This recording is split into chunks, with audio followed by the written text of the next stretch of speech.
Thank you, middle school choir. We will now hear for a local veteran, Jay Darrow. Jay Darrow graduated from Edgemont High School in 1988. He joined the U.S. Air Force and served 10 years as an airborne radio operator. First at Ellsworth Air Force Base, South Dakota, until 1992. Then at Tinker Air Force Base, Oklahoma, until he separated in 1998. Now please help me welcome Jay Darrow to the podium.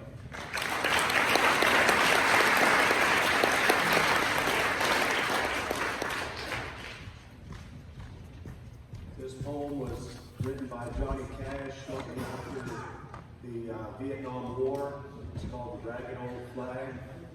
I have added a sentence or two in the middle to bring it current, and with all the wars and conflicts that have happened since then.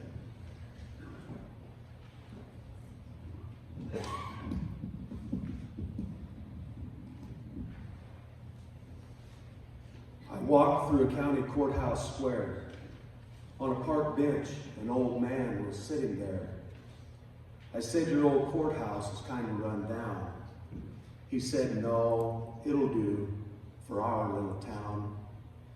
I said, "Your old flagpole is leaned a little bit, and that's a ragged old flag you've got hanging on it."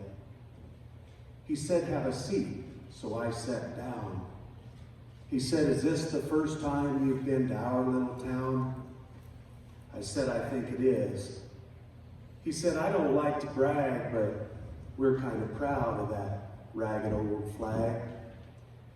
You see, we got a little hole in that flag there, Lynn. Washington took it across the Delaware, and they got powder burned the night that Francis Scott Key sat watching it, writing, 'Say, can you see?' Got a bad rip in New Orleans, with Packingham and Jackson tugging at its seams. And it almost fell at the Alamo, beside the Texas flag, but she waves on though. She got cut with a sword in Chancellorsville, and she got cut again at Shiloh Hill. There was Robert E. Lee, Beauregard, and Bragg, and the south wind blew hard on that ragged old flag. On Flanders Field in World War I, she got a big hole from a Bertha gun. She turned blood red in World War II. She hung limp and low by the time it was through. She was in Korea, Vietnam, and the Persian Gulf War, Bosnia, Kosovo, and the global war on terror. Iraq, help me, Afghanistan, and the global war on terror. I guess you could say she went where she was sent by her Uncle Sam. The Native American Indian, the black, the yellow, the white, all shed red blood for those stars and stripes.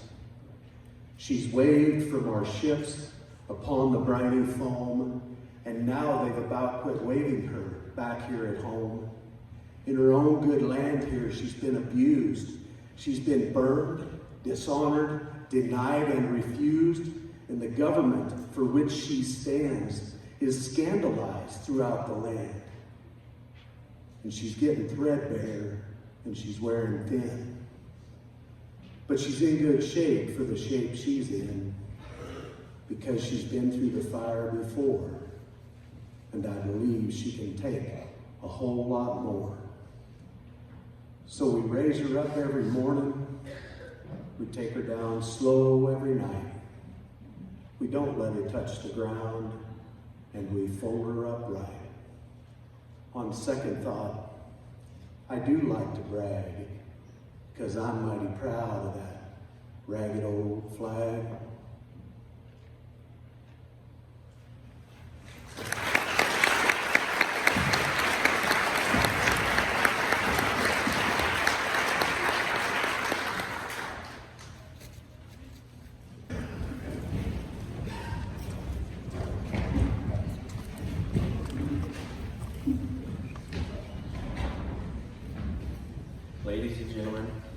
It is truly an honor and a privilege to introduce Technical Sergeant Austin Robedeaux, a distinguished member of the 28th Munitions Squadron at Ellsworth Air Force Base.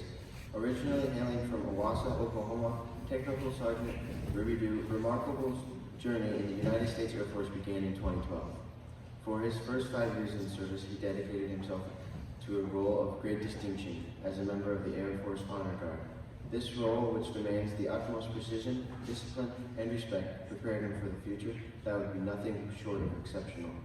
Since then, Technical Sergeant Robedeaux has taken on the role of Munitions System Technician, commonly referred to as an ammo troop, at Ellsworth Air Force Base.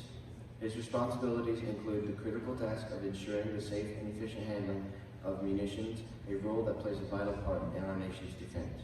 But his service doesn't end there. He is also engaged in the important work of training and mentoring fellow ammo troops, sharing his knowledge and expertise with the next generation of dedicated individuals who will carry on the important work of safeguarding our country. Technical Sergeant Robedeaux embodies the core values of the United States Air Force: integrity first, service before self, and excellence in all we do. His dedication, commitment, and unwavering service to our nation make him a true testament to the strength and resilience of our armed forces. Please join me in welcoming Technical Sergeant Austin Robedeaux with a round of applause and our deepest gratitude for his service. Thank you.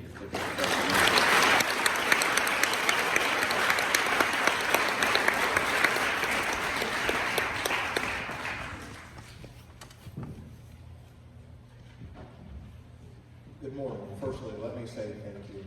Thank you for letting me participate in such an amazing event. It is something that I truly wish that more of my fellow service members could see. It is very humbling, and I feel very blessed to have been offered the opportunity to be a part of this. So thank you. Again, good morning. My name is Technical Sergeant Austin Robedeaux from the 28th Munitions Squadron at Ellsworth Air Force Base. I'm here today to speak to you about Veterans Day and my experiences as a ceremonial guardsman with the United States Air Force Honor Guard. Firstly, I would like to give a brief history of Veterans Day. Veterans Day began in 1919 after the end of World War I as Armistice Day, with a message from President Woodrow Wilson honoring those who had served and sacrificed during the war. It is celebrated on November the 11th as the official armistice with Germany went into effect on the 11th hour of the 11th day of the 11th month of 1918. And it was first established as a federal holiday in 1938. After World War II, it was passed into law and then renamed at the urging of veterans groups in 1954. I was stationed at Joint Base Anacostia Bowling with the United States Air Force Honor Guard from 2013 to 2017, where I primarily served as a casket bearer in Arlington National Cemetery. I've personally attended over 2,000 military funerals and commanded the casket team for nearly the same. I've also performed in multiple ceremonies at the White House, the Pentagon, and the Tomb of the Unknown Soldier. However, one of my greatest experiences was when I was given the honor of performing an Air Force wreath-laying ceremony at the tomb, in which I was able to carry and present a wreath in honor of the Chief of Staff, Romanian Air Force, at the tomb. The Tomb of the Unknown Soldier was constructed in 1921 after approval from Congress. In it was laid to rest an unidentified American soldier recovered from France on November 11, 1921. This man was to symbolize all those lost and unidentified or unrecovered during the war. And the tomb itself is an engraving stating, "Here rests in honored glory an American soldier, known but to God." As America has been involved in many conflicts since, the tomb has been expanded to include soldiers from World War II and Korea. At one time, there was also an unknown from Vietnam. However, he was later identified as First Lieutenant Michael Joseph Lassie and relocated to be nearer to family and to home. The slab over the crypt that once held the remains of the Vietnam unknown soldier has since been replaced. The original inscription stating simply Vietnam, has been changed to read Honoring and Keeping Faith with America's Missing Servicemen, 1958 to 1975, as a reminder of the commitment of the armed services of the United States to the fullest possible accounting of missing service members. It was also decided that the crypt would remain vacant to symbolize those that were unable to return home.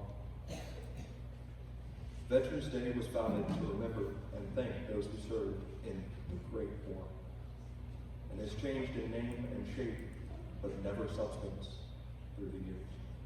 It honors those who served in any way, some for a single contract or conflict, others for entire careers, and yet some who gave the last full measure of devotion.